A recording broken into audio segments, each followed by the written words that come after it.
Saudara-saudari yang dikasihi oleh Tuhan, banyak di antara kita yang mengeluh bahwa dunia ini sudah kacau. Kita mengeluh karena adanya banyak kejahatan di sekitar kita. Berhadapan dengan kenyataan seperti ini atau komentar seperti ini, saya ingin bertanya kepada Anda, kepada kita semua. Kalau memang dunia ini kacau, kalau memang dunia ini banyak sekali kejahatan, lalu apa yang Anda lakukan?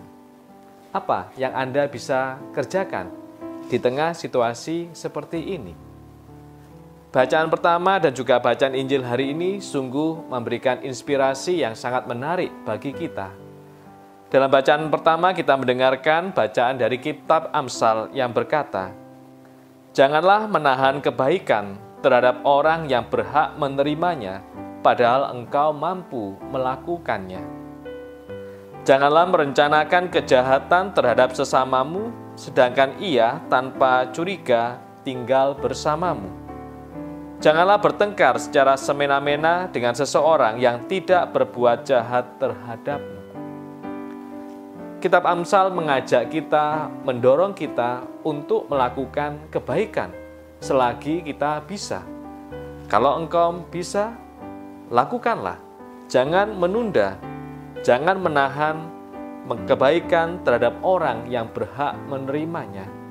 Kitab Amsal mengajak kita, menyemangati kita, mendorong kita untuk senantiasa terus-menerus melakukan kebaikan terhadap orang-orang yang ada di sekitar kita.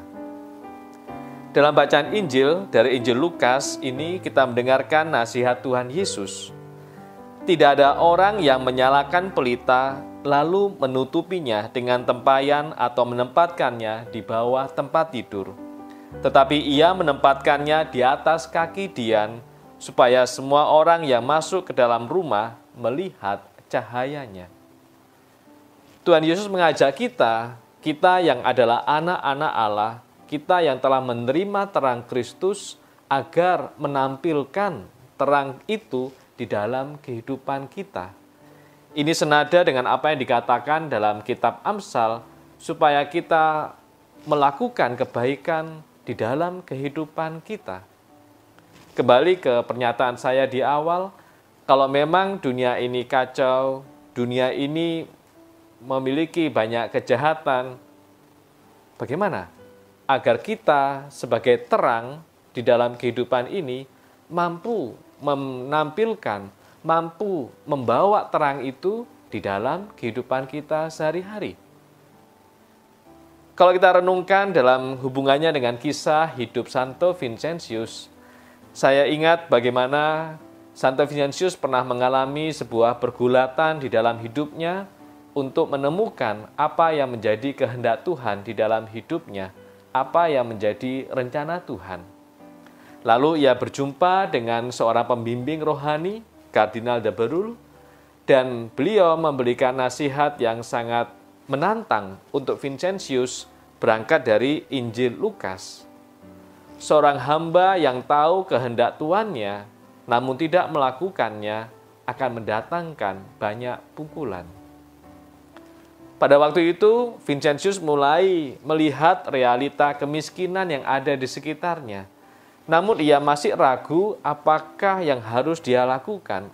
Apakah ini kehendak Tuhan?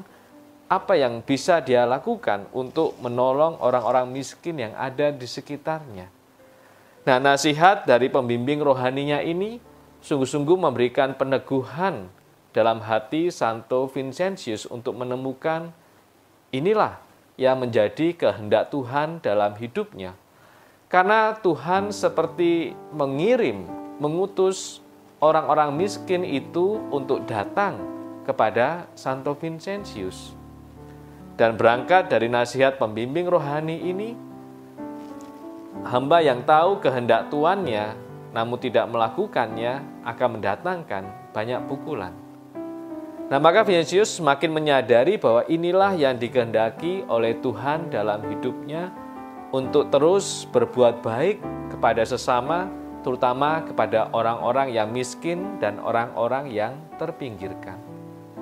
Nah, maka saudara-saudari yang dikasihi oleh Tuhan, berangkat dari bacaan pertama hari ini, bacaan Injil hari ini dan juga belajar dari kisah Santo Vincentius, saya dan juga Anda, kita semua didorong untuk melakukan hal yang sama, yaitu untuk terus-menerus melakukan kebaikan di dalam kehidupan kita, untuk menjadi cahaya, untuk menjadi terang di dalam kehidupan kita.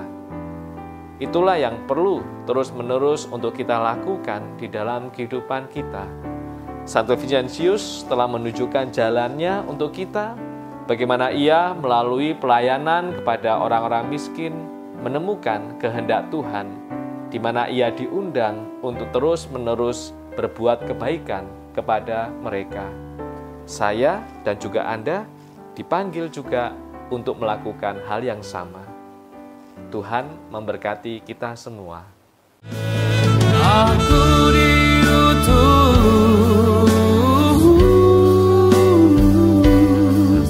untuk mengasihimu Bapa,